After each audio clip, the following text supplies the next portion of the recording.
American context, because when you were just speaking, I was thinking about the same words in the Indian context, Well, because there are historically disadvantaged communities here as well, who traditionally have said that perhaps the American equivalent, though it's legally and in so many other ways very different, its connotation of affirmative action. We have perhaps reservations here, which are a big issue. So is the ideal solution then a meritocracy that also makes way for affirmative action to help the historically disadvantaged, would you say? I think that can be one response. I think it's not the only response. We have to do a lot toward creating more genuine equality of opportunity, not merely formal equality of opportunity, but a meaningful chance for everyone, whatever their background, to get the kind of education and to have the basic human needs and goods provided so that they can develop their skills and talents. But we also have to find ways to chasten or challenge the hubris of those who land on top, believing that it's all their own doing. In practice, politically, this means we have to put, I think, greater emphasis on the dignity of work.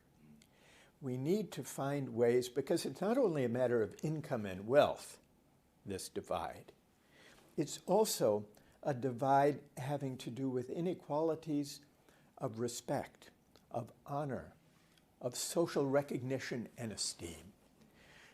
People, when there's economic inequality, those who struggle may be unhappy about their lack of access to the good things in life, understandably so.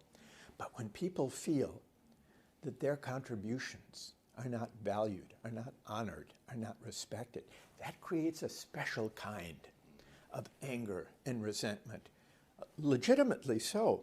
So I think we need to shift the terms of public discourse away from arming people for meritocratic competition and focusing more on the dignity of work, of finding a way to honor and recognize everyone who makes a valuable contribution to the economy and to the common good through the work they do, the families they raise, and the communities they serve. So it's a shift in political discourse and in the emphasis to be more inclusive and more attentive to inequalities of social recognition and esteem.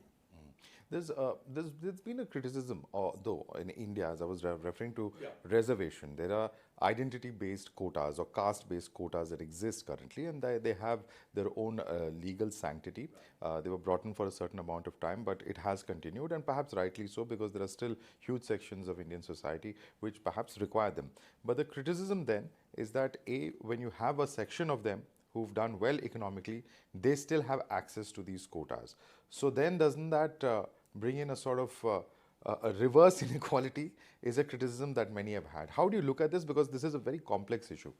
Yes, and there are certain parallels, but also certain differences between the system of reservations in India and the system of affirmative action in the United States. The similarities are closer in the educational field, less so perhaps in jobs and government jobs, which is a great point of emphasis for reservations in India. We had, in my class last semester at Harvard, I taught a course called Meritocracy and Its Critics. And we debated this question, among others, and we devoted a session, a 2-hour session, to the comparison with India, the US and India, on reservations. And we had several Indian guests who joined us for this discussion.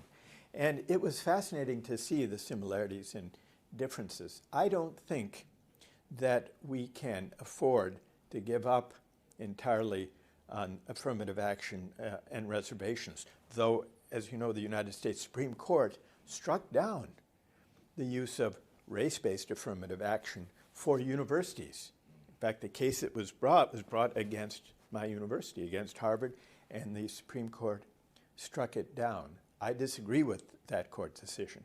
I think that universities should be able to consider a range of considerations, including race, ethnicity, identity, as well as economic class. And you raise an important point that sometimes these may point in different directions. And I think, well, one of the criticisms I have, I'll make it vis-a-vis the American system, which I am a bit more confident of.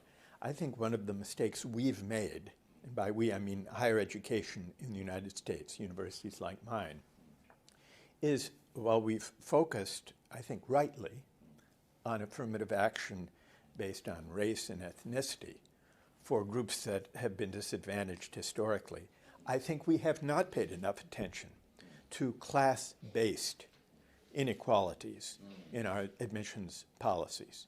And so I'm hoping, though I disagree with the Supreme Court opinion, I'm hoping that we can give greater attention to disadvantages that flow from class inequalities.